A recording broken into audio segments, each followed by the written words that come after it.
let's see, sometimes when things are close, we talk about some political stuff, but it's a real deluge. I feel I don't know, like it feels like here's the issue I'm having.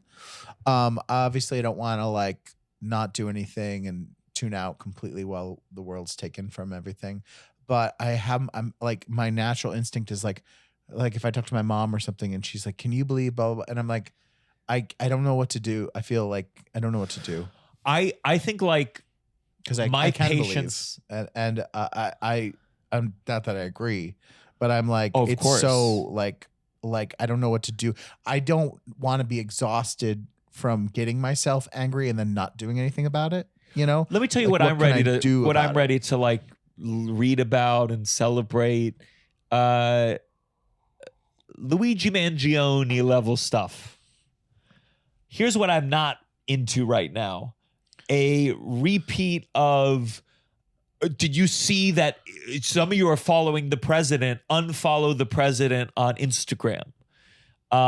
Anything social media related, the idea that, some people were like, oh my God, Mark Zuckerberg made us all automatically follow Trump. And it was like, no, you followed at POTUS and that changed because whoever gets the White House gets the handle. Yeah. And then like discussions about like all these like little social media things.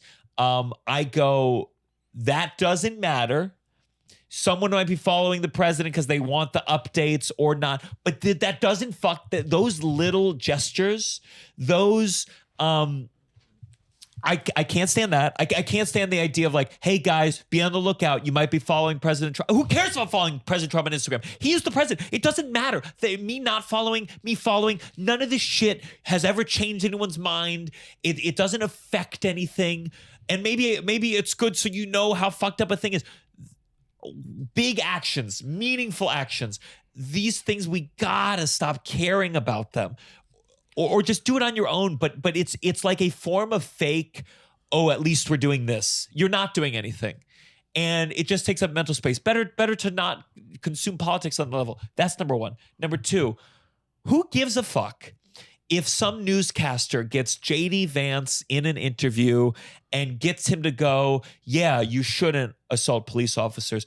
Oh, well, then why do you think the January 6th people got? And then he goes, oh, the media's upset. And then he has his own smarmy answer. That's bullshit. And they kind of go back and it's a little bit contentious. None of it means anything. The fact that they have him on is just the machine working exactly as it wants to. They're getting views. People are claiming that she won. Getting mad gets them more thing. They can then respond to it. Won. They're claiming his answer was brilliant. No one swayed. Everyone just gets their fumes off. Everyone goes, he's so full of shit. None of that fucking matters. Yeah.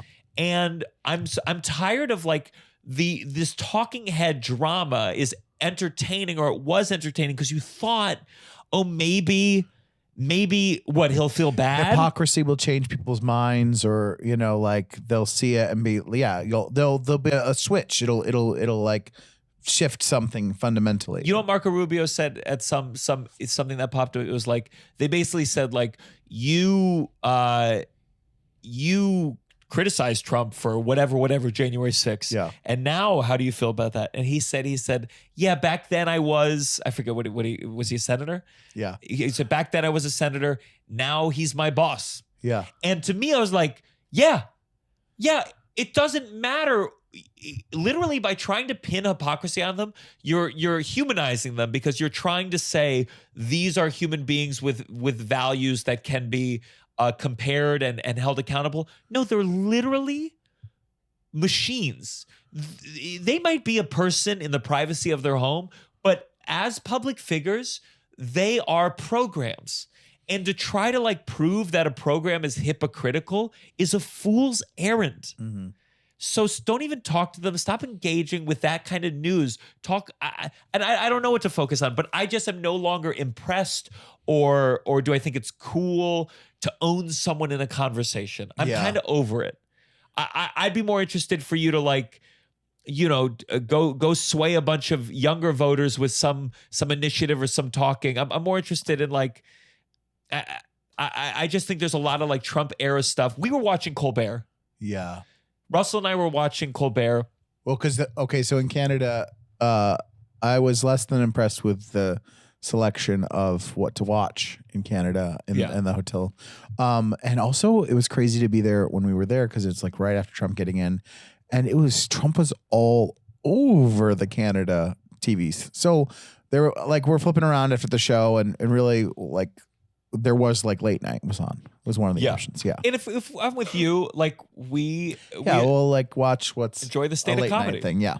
And there was a moment, it was one of these things where, oh my God, it's the same. It's the same covering of Trump as it's always been. Yeah. And it's just like talking about the news. It's such a combing through it was the hearings for what's the guy's name? Who got confirmed, of course. Of course he did, because of course, and it doesn't matter that he did anything. It's just a matter of how many votes they had in their party. It was never not going to be. And Colbert, like there was one moment in particular where they were showing Trump talking to the pastor, the priest, who was doing a sermon, and in the sermon had the audacity to say a Christian message, and it was like showing Trump not listening, and they're like, I bet I know he was thinking about, and they do a little thought bubble, and it's a hamburger doing a dance, which the joke being, he's fat. Yeah, he's fat, and he likes sucks. hamburgers. He likes hamburgers. He's also, you're like, there are a lot of connotations, which is like his thing of McDonald's. You're like, there are like weird things you could be like, are you shaming? Like, there's like some economical things about the dancing hamburger and fat. You know what I mean? And I'm like, I don't know how great of a look it is as the, like, you know. And ultimately, it's not as mean as it could be. I said, remember what my suggestion was? Oh yeah, what was it? I think it was like something of. It's something of him jerking off to a picture of Ivanka or something. Oh yeah, something that would make him go. Having sex something with his that daughter. would make him go. What the fuck? Yeah. What the fuck is this? Yeah. Sue him. As opposed to, he probably saw that hamburger. You know, he probably thought, Yeah. I know I did. After a Russell tried show. to lick the screen. I said, Russell, sit down.